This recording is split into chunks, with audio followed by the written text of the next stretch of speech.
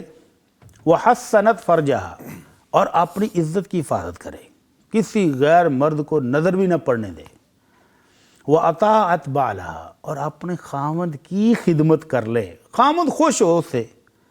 تو قیامت والے دن جنت کے 8 دروازے کھول کے اللہ کہے گا ادخل الجنت من ای ابواب الجنت شئتی, یہ 8 دروازے کھولے ہیں جس میں سے چاہو جنت میں داخل ہو جاؤ. اللہ اکبر. اللہ اکبر. تو اللہ تعالی ہماری بہنوں کو, بیٹیوں کو, ماؤں کو ان 4 کاموں کی طرف توجہ دینے کی توفیق عطا فرمائے, اور جنت پانے کے اور پانے والے خوش نصیبوں میں شامل فرمائے. آمین یا رب العالمین. یہ وظیفہ خاص طور پہ آج آپ نے خواتین کے لیے بیان کیا. چلیں پرٹیکولر ہو گیا, ورنہ ہم رینڈم بات کرتے رہتے ہیں. بلکہ رینڈم سے مجھے یاد آیا, میرا جو بڑا بیٹا ہے محمد عانق, تو اس کا تاریخ پیدائش ہے, تو اس نے مجھے رات کو اسپیشلی کہا کہ قاری صاحب سے اور بھٹی صاحب سے دعا کروانی ہے میرے لیے کہ اللہ تعالیٰ میرا فیوچر اچھا کرے. اللہ تعالیٰ جی آپ کے بیٹے کو نیک صالح بنائے, آپ کی آنکھوں کی ٹھنڈک بنائے, اس کو ایمان اور سلامتی والی زندگی دے, اور اس کو عالم ربانی بنا دے, قرآن کا قاری بنا دے. قاری صاحب کی طرح تلاوت کرے تو چاس آ جائے گی. ماشاءاللہ. وہ دن جب وہ ادھر بیٹھا ہو قاری صاحب کی جگہ پر اور پھر آپ کہیں جی آج مزہ آ گیا جی. ماشاءاللہ. تو اللہ تعالیٰ وہ دن بھی لائے آپ کی زندگی میں آمین. کہ اس کو قرآن کا حافظ قاری بنائے, عالم دین بنائے, آمین. اور اس کو صحت ایمان والی لمبی زندگی عطا آمین یا رب العالمین. قاری صاحب آپ سے بھی 2 جملے مجھے چاہیے. بالکل جیسے بٹی صاحب نے فرمایا کہ اللہ تعالیٰ اس کو نیک بنائے اور آپ کے لیے دنیا اور آخرت کی نجات کا سبب اس کو بنائے. آمین. تو آپ ماشاءاللہ اس کی پرورش بھی اچھی کر رہے ہیں. اس کو شروع سے ہی جو الحمدللہ اس لائن پہ یہ ایسے سوالات یہ ایسی باتیں کرتا ہے تو انشاءاللہ اللہ تعالیٰ اس کے لیے سارے دروازے کھول دے گا, علم کے بھی دنیا کے بھی برکتیں ڈالے گا. بلکہ قاری صاحب میری تو خواہش ہے میرے دونوں بیٹے محمد عانق بھی محمد حارث بھی کہ یہ دونوں بیٹے میرے تلاوت ایسے کرنے کی کوشش کیا کریں جیسے آپ ماشاءاللہ تلاوت کریں. بس پھر ان پر محنت کی ضرورت ہے انشاءاللہ تعالیٰ. سر نیت بھی ہے, کوشش بھی ہے, باقی اللہ تعالیٰ قبول کرنے والا. کوشش بھی کریں, محنت بھی کریں تو پھر اللہ کسی کی محنت کو ضائع نہیں جانے گا. ٹھیک ہے. لیں جی, بہت شکریہ آپ دونوں صاحبان کا. سر سوالات کی جانب بڑھتے ہیں. پہلا سوال ہے کہ اگر نانا ابو نے اپنی نواسی کا عقیقہ کر دیا ہے تو کیا بچی کے والد پر بھی ضروری ہے کہ وہ خود الگ سے عقیقہ کریں؟ نیز یہ کہ بچی کا عقیقہ ہے اور ہماری فیملی بڑی ہے, زیادہ مہمان ہونے کے سبب کیا ہم بکرے کی بجائے ایک گائے یا بیل ذبح کر سکتے ہیں؟ اللہ اکبر. نامی بھائی, اللہ رب العزت کے رسول صلی اللہ علیہ وسلم نے اپنے نواسوں کا عقیقہ خود کیا ہے. آپ نے ہاتھ حسن اور ہاتھ حسین دونوں کا عقیقہ آپ نے کیا ہے. تو سوال تو ڈائریکٹ جاری نانا جی کی طرف رہا ہے. تو اگر نانا جی کر دیں تو یہ ادائیگی ہو گئی ہے, اب والد کے لیے والدہ کے لیے ضروری نہیں ہے. تو اللہ کے نبی صلی اللہ علیہ وسلم کا فرمان ہے کہ عن الغلام شاۃان مکافئتان وعن الجاریۃ شاۃ, کہ اگر اللہ نے بیٹا دیا ہے تو 2 بکرے ایک جیسے پلے ہوئے خوبصورت موٹے تازے وہ اللہ کی راہ میں قربان کریں, اور اگر اللہ نے بیٹی دی ہے تو 1 بکرا ذبح کریں. اب یہ اور مسئلہ ہے کہ آپ دعوت کرنا چاہتے ہیں فیملی کی اور اس کو گوشت یہ پورا نہیں آئے گا تو اس کے لیے آپ الگ سے بکرے کر لیں, گائے کر لیں, اونٹ کر لیں, جو مرضی کر لیں. لیکن جو عقیقہ ہے اس میں بڑا جانور کرنا سنت نبوی سے ثابت نہیں ہے. ٹھیک ہے. تو بڑا جانور کرنا ثابت ہی نہیں, مسنون ہی نہیں ہے. اور اگر کوئی کرنا چاہے تو بعض اوقات ہمارے ہاں خیال آتا ہے نا قربانی آ رہی ہے تو حصہ ڈال لیں گے باقی عقیقے ہو جائیں گے, تو پھر فقہا کہتے ہیں کہ یہ بات بھی درست نہیں ہے. جی, اگر آپ نے عقیقہ بڑے جانور سے کرنا ہے, پہلی بات تو یہ کہ سنت سے ثابت نہیں, مسنون نہیں, اور اگر آپ کریں گے تو ایک بچے کی طرف سے مکمل جانور کریں گے. ٹھیک ہے. تو ان کے لیے عرض یہ ہے کہ سنت کے مطابق عقیقہ کریں, جی, بکرا ذبح کریں, اور اگر دعوت کرنی ہے عزیز و اقارب کے لیے مزید گوشت کی ضرورت, جس طرح آپ باربیکیو کریں گے علیحدہ سے کر لیں جانور, مزید ڈشیں بنائیں گے نا, جی اس کے لیے علیحدہ سے جانور کر لیں. ٹھیک ہو گیا, ٹھیک ہو گیا. اچھا سر, اگر کسی نے جیسے کہ والدین ہیں انہوں نے اپنے چند بچوں کا عقیقہ کیا ہی نہیں, اس کو شاید اوور لک کر گئے یا شاید امپورٹنٹ نہیں سمجھا یا جیب نے اجازت نہیں دی, whatever the reason behind, ان بچوں کے لیے کیا حکم ہے؟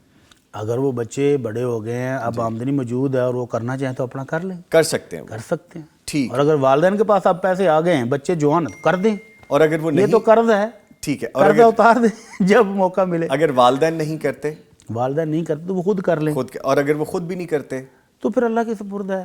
بہت اہم کام انہوں نے چھوڑا ہوا ہے, ٹھیک ہے, کرنا چاہیے, کرنا چاہیے. ٹھیک ہے, بائی آل مینس.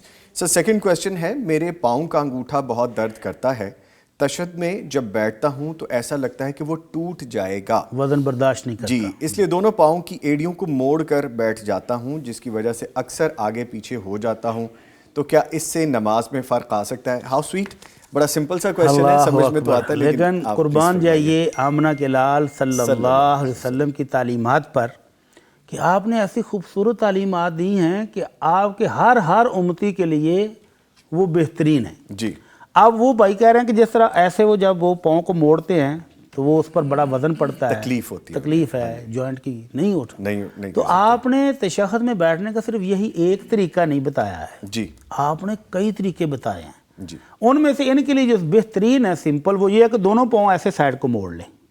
اچھا, دونوں ایک کے اوپر تو بیٹھے ہوئے ہیں تو دوسرا بھی ایسے موڑ لیں. ٹھیک ہے, ٹھیک ہے, اور اس کے اوپر وہ ایسے بینڈ نہ کریں اور اس کو ایسے ٹانگوں کی طرف ترچھا کر لیں. ہاں جی, دائیں جانب جو ہے وہ موڑ لیں. ٹھیک ہے, تو موڑ کے ایزیلی بیٹھ کر تشہد پڑھ لیں. اس دوران اگر وہ صف سے تھوڑا سا آگے ہو جاتے ہیں یا پیچھے ہو جاتے ہیں تو کوئی حرج نہیں ہے. ٹھیک ہے. شریعت نے معذور شخص کو جس کو کوئی تکلیف ہے, کوئی عذر ہے اس کے پاس, تو اس کو ہر معاملے میں سہولت دی ہے. جہاد میں دی ہے, روزوں میں دی ہے, اس کو نماز میں دی ہے. تو اس کو سہولت ہے. وہ تھوڑا سا اگر کھسک جاتا ہے آگے یا پیچھے تو کچھ نہیں ہوتا. ٹھیک ہے. اللہ تعالیٰ اس نماز کو قبول فرمائے اور ان کے جذبے کو قبول فرمائے آمین. کہ وہ تھوڑا سا فیل کر رہے ہیں کہ میں تھوڑا سا آگے ہو گیا ہوں تو کہیں میری نماز تو خراب نہیں. نیت کتنی اچھی ہے الحمدللہ کہ میں جو کر رہا ہوں عبادت وہ قبول بھی ہوگی. اللہ قبول فرمائے. آمین. اچھا سر، میں نے کچھ لوگوں کو یہ سنا ہے، میں آپ کی ایکسپرٹ رائے چاہوں گا کہ جو لوگ کہتے ہیں کہ جی آپ کے سجدے کے دوران اگر پاؤں ہل جائیں یا ہلکا سا بھی اٹھ جائے تو وہ جی آپ کی نماز گئی. پھر میں نے یہ بھی سنا ہے کہ آپ کے پاؤں کی اگر وہ پیمائش کی جگہ بدل گئی، آپ نے کھولے یا دور کیے تو بھی نماز نہیں. سر یہ مجھے چاہیے اس کے بارے میں جواب. تو پھر آپ کیا سمجھتے ہیں کہ پاکستان میں کتنے % لوگ ہوں گے جن کی نماز قبول ہوتی ہوگی؟ میں یہ اسی لیے تو میں نے فوری طور میں اپنے آپ کو بھی اسی میں شامل کر رہا ہوں کہ اگر خدا نہ خاصہ کوئی ایسی چیز یہ ہمارے ہو یہاں جاتی ہے. بہت غلط سوچ جو ہے نا پروان چڑھا دی گئی ہے بدقسمتی سے. ایک بندے کا فون بیل بج رہی ہے، بڑا برے قسم کا میوزک چل رہا ہے اور وہ اس کو بند نہیں کرتا. مسجد میں وہ کہتا ہے جی فون کو ہاتھ لگائیں گے تو نماز باطل ہو جائے گی. تو یہ وہ جو آپ نے کہا یہ بھی اسی طرز کی بات ہے. جبکہ شریعت کیا کہتی ہے؟ جی آمنہ کے لال صلی اللہ علیہ وسلم نماز کی جماعت کرا رہے ہیں اور آپ کی نواسی سیدہ امامہ رضی اللہ عنہا آپ کے کندھوں کے اوپر بیٹھی ہے. آپ جب رکوع جاتے ہیں تو اس بچی کو اوپر سے اتار کے نیچے بٹھاتے ہیں، سجدے کرنے کے بعد دوبارہ اٹھا کے پھر بٹھاتے ہیں دوران نماز. اس دوران حرکت کوئی نہیں ہوئی ہے.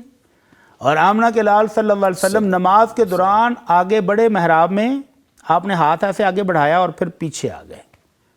تو صحابہ کرام نے نماز کے بعد پوچھا کہ نبی آپ چل کے آگے گئے؟ چل کے گئے ہیں، صرف انگوٹھا نہیں اٹھایا، وہ پیر نہیں آگے پیچھے کیے بلکہ چل کے آگے گئے اور آپ پھر پیچھے بھی آ گئے. تو آپ نے فرمایا مجھے اللہ رب العزت نے اس قبلے والی دیوار کے اوپر جنت دکھائی تو میرا دل کیا کہ ایک پھلوں کا گچھا میں پکڑ لوں. ماشاءاللہ. فرمایا اگر پکڑ لیتا تو میری ساری امت تا قیامت کھاتی وہ ختم نہیں ہونے والا تھا. جنت کا ہے نا، ختم نہیں ہوتا. جنت کا. اور پھر اللہ نے اسی دیوار کے اوپر جہنم کے مناظر بھی دکھائے تو پھر میں پیچھے ہٹایا. تو یہ دیکھیں نماز کے دوران آپ گئے بھی ہیں اور آئے بھی ہیں. تو اس طرح نماز میں کوئی خلل واقعہ نہیں ہوتا. بوقت ضرورت موبائل بجائے اس کو بند کریں، بجائے اس کے کہ آپ ساری مسجد کے نمازیوں کو ڈسٹرب کر رہے ہوں تو آپ ایک بندے کیوں نہیں اس کو نکال کے بند کر لیتا؟ اول تو نماز سے پہلے کرنا چاہیے. ایگزیکٹلی، بالکل. اور اگر آپ بھول گئے ہیں اور غلطی سے بیل آ گئی ہے تو اس کو آپ بند کر لیں. اسی طرح اگر بچہ آپ مسجد میں لے آئیں، یہ بھی بڑا مشکل ہے کہ مسجد میں بچوں کو نہیں لانا چاہیے، تو یہ بھی بڑا ظلم ہے. بچہ آپ کے پاس آیا، بچہ پریشان ہو گیا، آپ کھڑے ہیں اور بیٹھا ہے رونے لگے، اس کو اٹھا لیں. اسی طرح گھر میں والدہ اگر نماز پڑھ رہی ہے اور بچہ رونا شروع ہو گیا تو وہ بچے کو اٹھا لیں، اٹھا کے نماز پڑھیں، کوئی مسئلہ نہیں ہے. ٹھیک ہے. تو اس لیے یہ تھوڑی بہت جو حرکت ہے نماز کے دوران، مثلا اللہ کے نبی کا حکم ہے کہ دو پاؤں کے درمیان جو جگہ ہے نا آپ کے نمازی کے ساتھ، تو یہ جو خالی جگہ ہے، فرمایا من سد فرجتن بن اللہ له بیتا فی الجنہ، جو یہ خالی جگہ پر کر لے نا اللہ اس کا بھی گھر جنت میں بنا دیتے ہیں. سبحان اللہ. تو آپ تو کہہ رہے ہیں کہ پاؤں ہلانا نہیں، اور اللہ کے نبی ترغیب دے رہے ہیں کہ جو خالی جگہ بچ گئی ہے اس کو پر کر دو. تو یہ پر کرنے کے لیے جو پاؤں ہلا ہے یہ تو جنت کا باعث ہے، گناہ کوئی نہیں ہے. ٹھیک ہے. بلکہ بھٹی صاحب یہ پاسبل ہی نہیں ہے کہ آپ نے اتنے پوسچرز بدلنے ہیں، ڈفرینٹ اینگلز میں آپ نے اٹھنا بیٹھنا کھڑے ہونا ہے. اتنی اذیت تو نہ دیں، یہ تو نہیں کہ سٹیٹک ہو جائے بالکل، وہ پاؤں ہی جم جائیں، وہ گلو لگائیں نیچے اللہ کے کھڑے رہیں. ٹھیک ہے سر. موونگ فارورڈ ایک اور کویسچن ہے جی. آج کل عدالت سے خلا لینے کا رواج عام ہوتا جا رہا ہے. شوہر طلاق نہیں دینا چاہتا جبکہ بیوی عدالت کے ذریعے خلا حاصل کر لیتی ہے اور خلا لے کر کہیں اور نکاح بھی کر لیتی ہے، کیا یہ جائز ہے؟ جی اللہ تعالیٰ نے میاں اور بیوی دونوں کو حق دیا ہے نا کہ اگر وہ اس نباہ کو نہیں آگے بڑھا رہے، نہیں گزارا ہو رہا، تو اب یہ کچھ جیل یا قید یا سزا تو نہیں ہے نا کہ ایک دفعہ نکاح ہو گیا تو بس ساری زندگی اسی کے ساتھ بندہ رہنا ہے. یہ مسلمانوں کے عقائد میں سے نہیں ہے، مسلمانوں کے مسائل میں سے نہیں ہے کہ بس خاوند ایک ہی ہے، وہ فوت ہو جائے تو بیوی بھی اس کے ساتھ ہی دفن کر دو. ایسا ہمارے ہاں نہیں ہے. تو بیوی کو بھی حق حاصل ہے کہ اگر کسی وجہ سے وہ اپنے خاوند کو اب ناپسند کرتی ہے اور اس کے ساتھ نہیں رہنا چاہتی، یا خاوند کا سلوک ایسا ہے، اس کا رویہ ایسا ہے کہ بیوی تنگ پڑ گئی ہے، یا وہ کماتا ہی کچھ نہیں، گھر میں بیٹھے سگریٹ پی رہا ہے اور گھر کے اخراجات نہیں چل رہے، بیوی تنگ آ گئی، تو وہ اس سے آزادی چاہتی ہے تو اس کو کہتی ہے کہ مجھے طلاق دے دو. وہ نہیں دیتا، وہ کہتی ہے خلا دے دو. خلے کا مطلب ایک حق میں رکھ لو، میں نہیں لیتی. بعض دفعہ 20 25 30 لاکھ بھی لکھوا لیا جاتا ہے نا شادی کے موقع پہ. وہ کہتی میں نے چھوڑا سارا کچھ، تم یہ حق مہر بھی رکھو اور مجھے چھوڑ دو. وہ پھر بھی نہیں چھوڑتا، اور اکثر بار وہ چھوڑتے اسی وجہ سے نہیں ہیں کہ حق مہر دینا پڑے گا، ابھی تک دیا نہیں ہوتا، پینڈنگ میں ہوتا ہے، تو طلاق دینے کا مطلب ہوتا ہے وہ سمجھتے ہیں کہ یہ 20 لاکھ تو دینا پڑے گا، تو بچی کہہ رہی ہے، بیوی کہہ رہی ہے کہ تو 20 لاکھ بھی رکھ لو اور مجھے چھوڑو، وہ پھر بھی نہیں چھوڑتا، اور بعض دفعہ صرف مقصد اذیت دینا ہوتا ہے کہ نہ میں تمہیں بیویوں کی طرح رکھوں گا اور نہ میں تمہیں طلاق دوں گا کہ تم آگے شادی کر لو، تمہیں اور تمہارے خاندان کو اسی طرح اذیت دوں گا۔ تو اب اس کا حل پھر کیا ہے؟ عدالتیں اسی لیے ہے نا۔ تو ہمارے ہاں یونین کونسل کا نظام بھی اچھا ہے، وہ نوٹس بھیجتے ہیں، فون کرتے ہیں باقاعدہ، کیونکہ یونین کونسل چھوٹے سے علاقے کی ہوتی ہے نا، ان کو ایک ایک بندے کا پتہ ہوتا ہے، وہ اس سے باقاعدہ رابطہ کرتے ہیں، اس کو بلاتے ہیں کہ آؤ۔ میری آنکھوں کے سامنے یہ منظر ہوا کہ یونین کونسل کا چیئرمین کہہ رہا تھا کہ یار ان کو بلاؤ، ان کی صلح کا بندوبست کریں، تو وہ بیچارے تو کوشش کرتے ہیں کہ گھر بچ جائے، پھر اگر وہ نہیں آتے تو پھر اس کو دوسرا نوٹس بھیجتے ہیں، فون کرتے ہیں، رابطہ کرتے ہیں، پھر تیسرا، اگر ان تینوں بار وہ نہیں آیا تو پھر وہ خلع کا آرڈر جاری کر دیتے ہیں۔ ٹھیک ہے۔ تو ایسی صورت میں عورت کو یہ پورا حق ہے کہ جب خامد کسی طرف بھی نہیں آ رہا تو وہ اپنی ذاتی کے لیے یونین کونسل یا عدالت سے خلع لے لے، اور اگر عدالت نے یہ آرڈر جاری کر دیے کہ یہ نکاح ختم ہے تو پھر اس کے بعد وہ نکاح کر سکتی ہے۔ اچھا سر، اسی کے ساتھ ایک چیز اور بھی ایڈ کر لیں، نکاح نامہ میں ایک شک یہ بھی ہے کہ عورت کو حق دیا جائے طلاق لینے کا، دینے کا، وہ جو شک ہے، تو میں چاہوں گا اس کے بارے میں بھی چند ورڈز آپ کہیں۔ ٹوٹلی غیر شرعی ہے، اللہ رب العزت نے طلاق کا حق مرد کو دیا ہے، عورت کو خلع کا دیا، برابر ہے، اس میں کوئی کمی نہیں ہے، عورت آزادی چاہتی تو خلع لے، لیکن طلاق کا حق اس کو دے دینا یہ غلط ہے۔ ٹھیک ہے، تو سر یہ ہمارے نکاح نامہ میں جو کہ اسلامک ریپبلک آف پاکستان ہے، بہت ساری کام غلط بھی چل رہے ہیں اور ابھی تک چل رہے ہیں۔ ٹھیک ہے سر، کوزے میں آپ نے دریا بند کر دیا، اب میں مزید ڈیبیٹ کیا کروں اس پہ۔ سر اگلا سوال ہے، کوئی شخص بیماری کی وجہ سے رمضان کے روزے نہیں رکھ سکتا اور اس نے ارادہ کیا تھا جب صحیح ہوگا تو روزے رکھے گا، لیکن وہ وفات پا گیا، تو اس کی بیوی کیا اس کے بہاف پر روزے کا فدیہ دے یا اس کی طرف سے روزے رکھے؟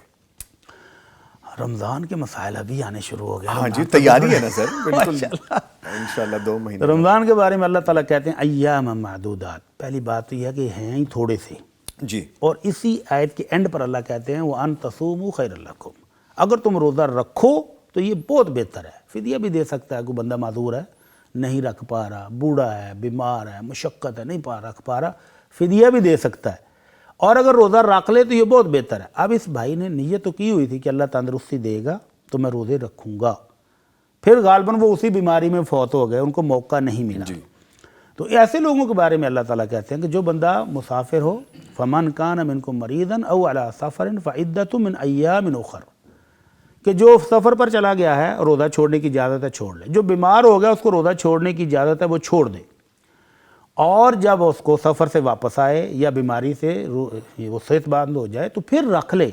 اب اس کو موقع ہی نہیں ملا، یہ بیچارہ اسی بیماری میں فوت ہو گیا، تو اب اس کا نہ فدیہ ہے نہ اس کے اوپر روزے ہیں، لیکن اگر یہ صحت مند ہوا تھا، موقع ملا، لیکن وہ تھوڑا سا کمزوری کی وجہ سے انتظار کرتا رہا کہ صحت اور بحال ہو جائے تو رکھوں گا، نہیں رکھ پایا، موقع ملا رکھا نہیں ہے، تو اب اس کے ولی جو ہیں، وارث جو ہیں، وہ روزے رکھیں۔ اللہ کے نبی صلی اللہ علیہ وسلم فرماتے ہیں من مات وعلیہ صیام صام عنہ ولیہ، جو بندہ فوت ہو گیا اور اس کے روزے باقی ہوں تو اس کے ورثاء جو ہیں، جنہوں نے جائیداد لینی ہے، قریبی رشتہ دار ہیں، بہن بھائی ہیں، اولاد ہے، بیوی ہے، تو وہ اس کی طرف سے روزے رکھ دیں، اور اگر بیوی بھی کمزور ہو، بوڑھی ہے، بیمار ہے، وہ روزے نہیں رکھ پا رہی اور کوئی دوسرا وارث قریب ہے نہیں، تو پھر وہ فدیہ دے دے اور اس سے بھی اس کی ادائیگی انشاءاللہ ہو جائے گی۔ ٹھیک ہے، دونوں صورتیں آپ نے بیان کر دی۔ جی، دونوں صورتیں ہو سکتی۔ سر آگے ایک جانور کو مناکٹ، اٹس ناٹ مناکٹ، لیکن چلیں کویسچن کرتے ہیں جی۔ لکھا ہے کہ بکرے کو خصی کرنا کیسا ہے، کیونکہ خصی نہ کریں تو وہ یورین پینے لگتا ہے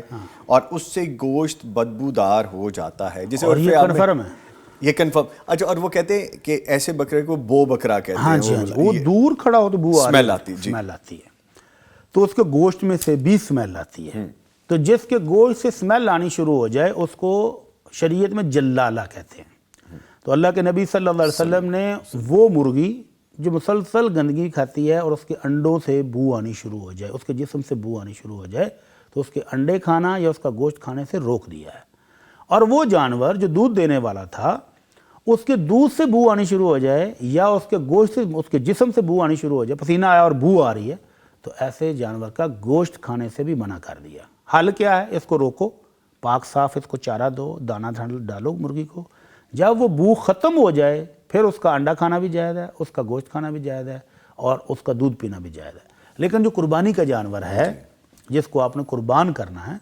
تو اس کو خصی کرنا صحابہ کرام سے ثابت ہے، اور خود نبی علیہ الصلوۃ والسلام کے بارے میں جابر کہتے ہیں کہ ضحى رسول اللہ صلی اللہ علیہ وسلم کبشین املحین موجوعین، کہ اللہ کے نبی صلی اللہ علیہ وسلم نے 2 خوبصورت چتکبرے مینڈے ذبح کیے جو سینگوں والے بھی تھے اور خصی بھی تھے۔ تو صحابہ کرام اس کو گوشت کو بڑھانے کے لیے، موٹا تازہ کرنے کے لیے، پالنے کے لیے اس کو خصی کرتے تھے۔ تو چاروں فقہا، چاروں بڑے ائمہ جو گزرے ہیں، ان سب کا موقف یہی ہے کہ اگر تو مقصد ہو جانور کو پالنا، موٹا تازہ کرنا، تو پھر جائز ہے، بالکل جائز ہے، کوئی حرج نہیں ہے۔ ٹھیک ہے، اور اگر اس کی نسل کشی کرنا مقصود ہو تو پھر حرام ہے، اس کی نسل نہ بڑھے، پھر وہ اس جانور پر بھی ظلم ہے، اور اس کی نسل ختم کرنا یہ ایک الگ سے ظلم ہے، تو پھر جائز نہیں ہوگا۔ اور اگر مقصد نیک ہے کہ اس کا گوشت بڑھ جائے، موٹا تازہ ہو جائے، اللہ کی راہ میں قربان کرنا ہے، تو پھر خصی کرنا بالکل جائز۔ سر اس میں 2 چیزیں میں آپ کی اجازت سے ایڈ کرنا چاہوں گا۔ اسکول آف تھاٹ ہیں ڈفرینٹ ہماری سوسائٹی میں۔ ایک تو اسکول آف تھاٹ یہ ہے کہ جانور کو تکلیف ہم دیتے ہیں، دوسرا یہ ہے کہ اس طرح عیب شامل ہو جاتا ہے۔ نہیں، یہ وہ عیب نہیں ہے، اگر عیب ہوتا تو اللہ کے نبی صلی اللہ علیہ وسلم ان کو کرتے بالکل۔ تو آپ کا ایسے جانور کی قربانی کرنا یہ ثبوت ہے کہ یہ عیب نہیں ہے، یہ تو عمل یہ تو اس کی ثابت ہو گیا، صحت کی بحالی کے لیے ایک عمل ہے۔ ٹھیک ہے۔ تو اسی طرح جو آپ نے کہا، کیا کہا؟ جانور کو تکلیف پہنچانے کی بات۔ تو اتنی سی تکلیف جب شریعت نے اجازت دی ہے، جب اس کو ذبح کرتے ہیں تکلیف نہیں ہوتی؟ ڈیفینیٹلی ہوتی ہے نا، جی۔ تو اس وقت بھی ہوتی ہے۔ تو یہ تکلیف جو شریعت نے اجازت دے دی تو اس میں کوئی حرج نہیں ہے۔ ٹھیک ہے سر، آگے کویسچن ہے، جس خاتون کو ہر 5 دن میں حیض آئے تو وہ عبادات کیسے کرے؟ سبحان اللہ، 2 صورتیں ہیں جی کہ اس خاتون کو جب پہلی دفعہ مینسز آئے جی تو اس کے ہر 5 دن بعد اس کو دوبارہ آئے، یعنی 5 دن پاکیزگی طہارت کے گزرے ہیں اور اگلے 5 دن بعد پھر مینسز آ گئے۔ مینسز کے 5 6 10 2 3 دن جتنے بھی ہیں وہ گزرے اور پھر مینسز آ گئے۔ مہینے میں 2 سے 3 بار اس کو مینسز آنے کی روٹین ہے۔ جب سے یہ جوان ہوئیں تب سے ان کی یہی روٹین ہے کہ مہینے میں ان کو 2 بار مینسز آتے ہیں یا 3 بار آتے ہیں، تو پھر ان کے لیے ان 5 دنوں میں نماز چھوڑنا جائز ہے، روزے چھوڑنا بھی جائز ہے۔ جب طہارت کے دن ہوں گے اس وقت روزوں کی قضا دے گی اور نماز کی قضا بھی نہیں دے گی۔ اور اگر ان کی روٹین یہ نہیں تھی، جب سے ان کو مینسز آئے ہیں تو مہینے میں 1 بار ہی آتے تھے، جیسے عموماً تمام خواتین کو 1 ہی بار مینسز آتے ہیں، اور پھر اب کسی بیماری کے بعد ان کی یہ روٹین ڈسٹرب ہو گئی ہے، ٹھیک ہے، اب ان کو ہر 5 دن کے وقفے سے یا 10 دن کے وقفے سے آنے شروع ہو گئے ہیں، تو یہ مینسز نہیں ہیں۔ مینسز کے دن وہی شمار ہوں گے جو پہلے سے ان کی روٹین چلی آ رہی ہے۔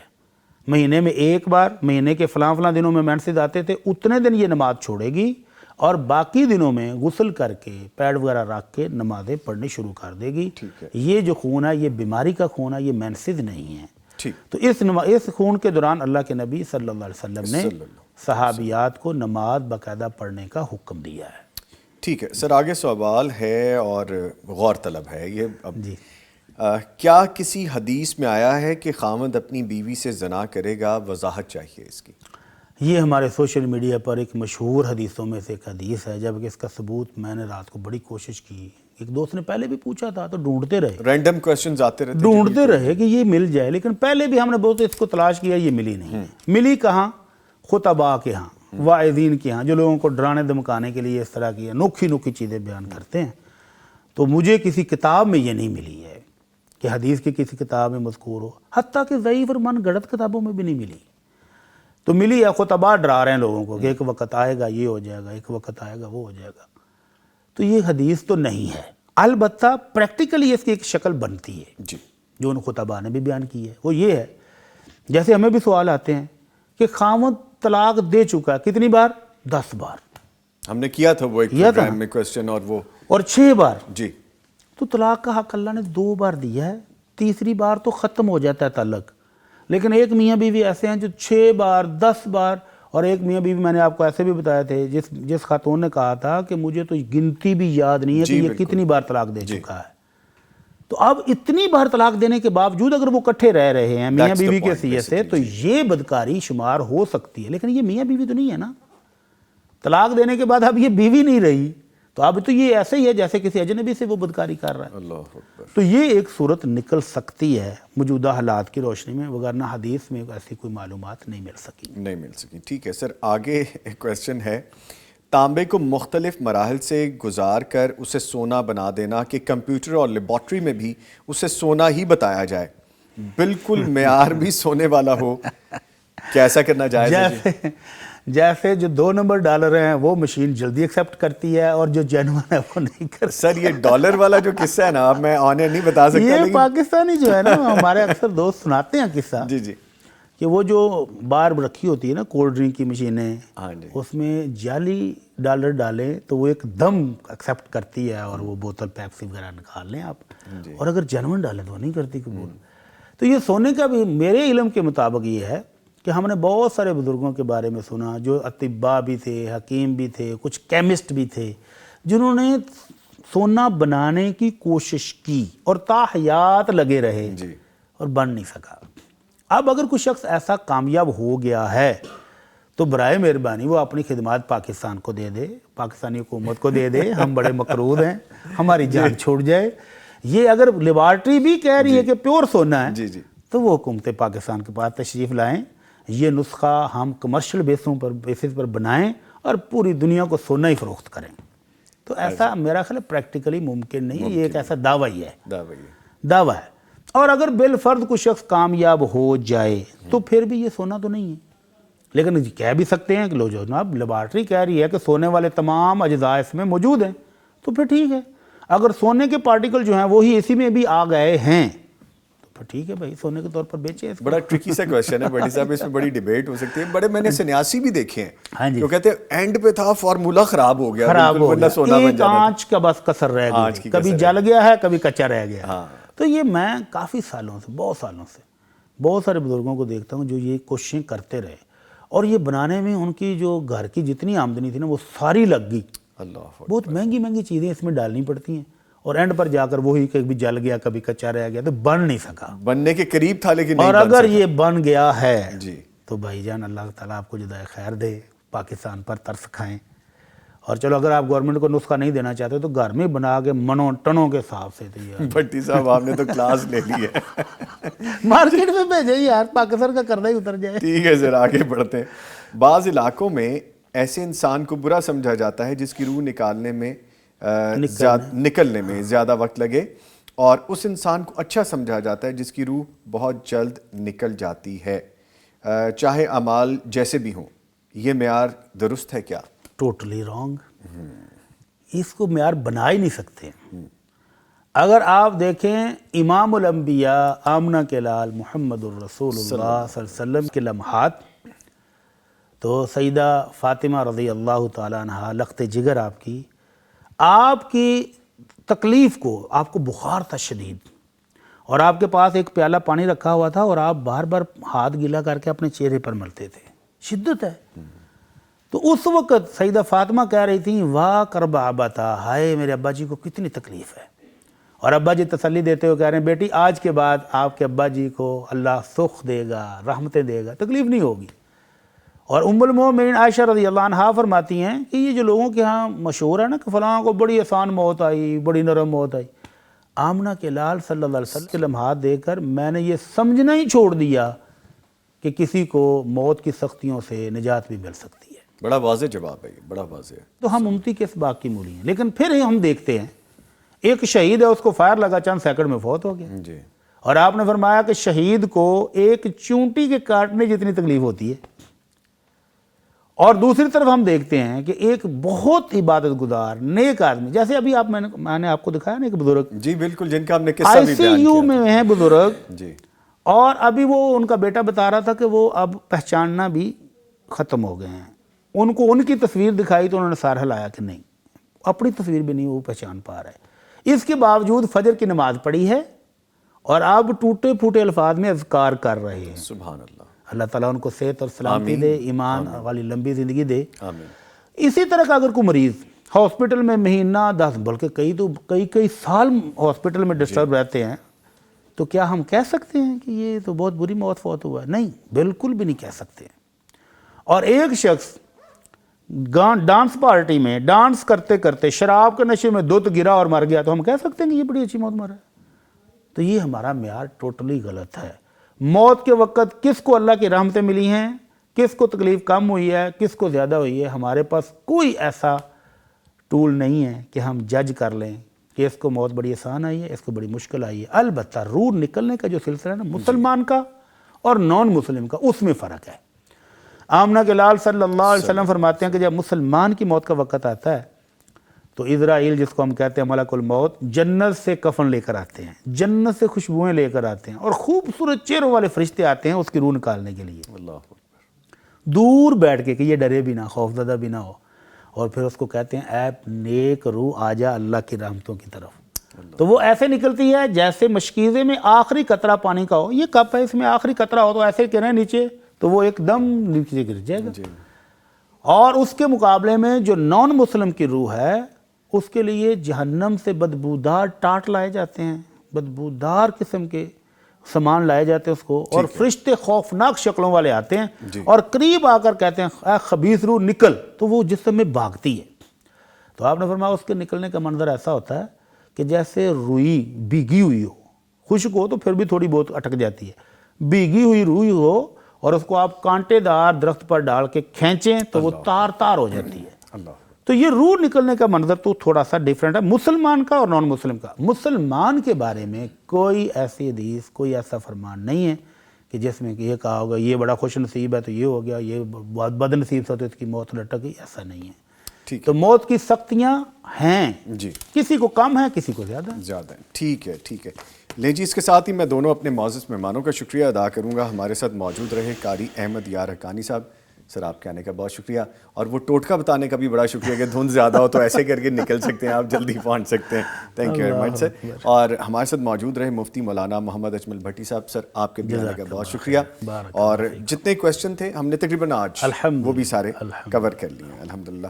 لے جی، پروگرام ابھی جاری ہے، ابھی ہمیں بہت سی باتیں کرنی ہیں، نئے سال کے عزم کے حوالے سے ڈسکشن کرنی ہے۔ ملتے ایک چھوٹے سے بریک کے بعد، ہمارے ساتھ رہیے گا۔